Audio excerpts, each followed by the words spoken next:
کہ جعفر بن سلیمان کہتے ہیں کہ میں حضرت مالک بن دینار رحمۃ اللہ علیہ کے ساتھ ایک دفعہ بصرہ میں چل رہا تھا کہ ایک عالی شان محل پر گزر ہوا جس کی تعمیر جاری تھی، اور ایک نوجوان بیٹھا ہوا معماروں کو ہدایت دے رہا تھا کہ یہاں یہ بنے گا، وہاں اس طرح بنے گا۔ مالک بن دینار رحمۃ اللہ علیہ اس نوجوان کو دیکھ کر فرمانے لگے کہ یہ شخص کیسا حسین نوجوان ہے اور کس چیز میں پھنس رہا ہے، اس کو اس تعمیر میں کیسا انہماک ہے۔ میری طبیعت پر یہ تقاضا ہے کہ میں اللہ جل شانہ سے اس نوجوان کے لیے دعا کروں کہ وہ اس کو اس جھگڑے سے چھڑا کر اپنا مخلص بندہ بنا لے۔ کیسا اچھا ہو اگر یہ جنت کے نوجوانوں میں بن جائے۔ جعفر چل اس نوجوان کے پاس چلے۔ جعفر رحمۃ اللہ علیہ کہتے ہیں کہ ہم دونوں اس نوجوان کے پاس گئے، اس کو سلام کیا، اس نے سلام کا جواب دیا۔ وہ مالک سے واقف تھا مگر مالک کو پہچانا نہیں۔ تھوڑی دیر میں پہچانا تو کھڑے ہو گیا اور کہنے لگا، کیسے تشریف آوری ہوئی؟ مالک رحمۃ اللہ علیہ نے فرمایا، تم نے اپنے اس مکان میں کس قدر روپیہ لگانے کا ارادہ کیا ہے؟ اس نے کہا، 1,00,000 درہم۔ مالک رحمۃ اللہ علیہ نے فرمایا کہ اگر تم یہ 1,00,000 درہم مجھے دے دو تو میں تمہارے لیے جنت میں ایک مکان کا ذمہ لیتا ہوں جو اس سے بدر جہاں بہتر ہوگا، اور اس میں حشم و خدم بہت سے ہوں گے۔ اس میں خیمے اور قبے سرخ یاقوت کے ہوں گے جن پر موتی جڑے ہوئے ہوں گے۔ اس کی مٹی زعفران کی ہوگی، اس کا گارا مشک سے بنا ہوگا جس کی خوشبوئیں مہکتی ہوں گی۔ وہ کبھی نہ پرانا ہوگا نہ ٹوٹے گا۔ اس کو معمار نہیں بنائیں گے بلکہ حق تعالی شانہ کے امر کن سے تیار ہو جائے گا۔ اس نوجوان نے کہا، مجھے سوچنے کے لیے آج رات کی مہلت دیجیے، کل صبح آپ تشریف لاوے تو میں اس کے متعلق اپنی رائے عرض کروں گا۔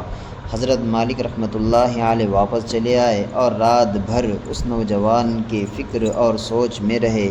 آخر شب میں اس کے لیے بہت عاجزی سے دعا کی۔ جب صبح ہوئی تو ہم دونوں اس کے مکان پر گئے اور وہ نوجوان دروازے سے باہر ہی انتظار میں بیٹھا تھا، اور جب حضرت مالک رحمۃ اللہ علیہ کو دیکھا تو بہت خوش ہوا۔ حضرت مالک رحمۃ اللہ علیہ نے فرمایا، تمہاری کل کی بات میں کیا رائے رہی؟ اس نوجوان نے کہا کہ آپ اس چیز کو پورا کریں گے جس کا کل آپ نے وعدہ فرمایا تھا۔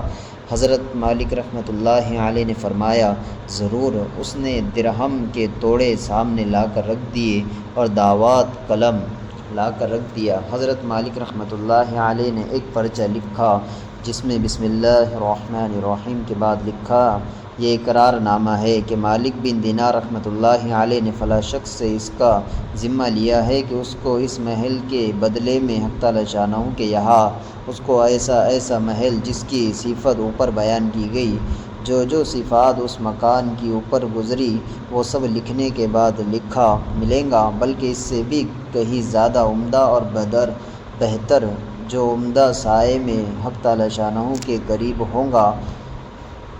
یہ پرچہ لکھ کر اس کے حوالے کر دیا اور 1,00,000 درہم اس سے لے کر چلے آئے۔ جعفر رحمۃ اللہ علیہ کہتے ہیں کہ شام کو حضرت مالک رحمۃ اللہ علیہ کے پاس اس میں سے اتنا بھی باقی نہ تھا کہ ایک وقت کے کھانے ہی کا کام چل سکے۔ اس واقعے کو 40 دن بھی نہ گزرے تھے کہ ایک دن حضرت مالک رحمۃ اللہ علیہ جب صبح کی نماز سے فارغ ہوئے تو مسجد کے محراب میں ایک پرچہ پڑا دیکھا۔ یہ وہی پرچہ تھا جو مالک نے اس نوجوان کو لکھ کر دیا تھا، اور اس کی پشت پر بغیر روشنائی کے لکھا ہوا تھا کہ یہ اللہ جل شانہ کی طرف سے مالک بن دینار رحمۃ اللہ علیہ کے ذمے کی براءت ہے۔ جس مکان کا تم نے اس جوان سے ذمہ لیا تھا وہ ہم نے اس کو پورا دے دیا اور اس سے 70 گنے زیادہ دے دیا۔ حضرت مالک رحمۃ اللہ علیہ اس پرچے کو پڑھ کر متحیر سے ہوئے۔ اس کے بعد ہم اس نوجوان کے مکان پر گئے تو وہاں مکان پر سیاہی کا نشان تھا جو سوگ کی علامت کے طور پر لگایا ہوگا، اور رونے کی آوازیں آ رہی تھی۔ ہم نے پوچھا تو تو معلوم ہوا کہ اس نوجوان کا کل گزشتہ انتقال ہو گیا۔ ہم نے پوچھا کہ اس کا غسل میت کس نے دیا تھا؟ اس کو بلایا گیا۔ ہم نے اس سے اس کے نہلانے اور کفنانے کی کیفیت پوچھی۔ اس نے کہا کہ اس نوجوان نے اپنے مرنے سے پہلے مجھے ایک پرچہ دیا تھا اور یہ کہا تھا کہ جب تو مجھے نہلا کر کفن پہنائے تو یہ پرچہ اس میں رکھ دینا۔ میں نے اس کو نہلایا، کفنایا اور وہ پرچہ اس کے کفن کے اور بدن کے درمیان میں رکھ دیا۔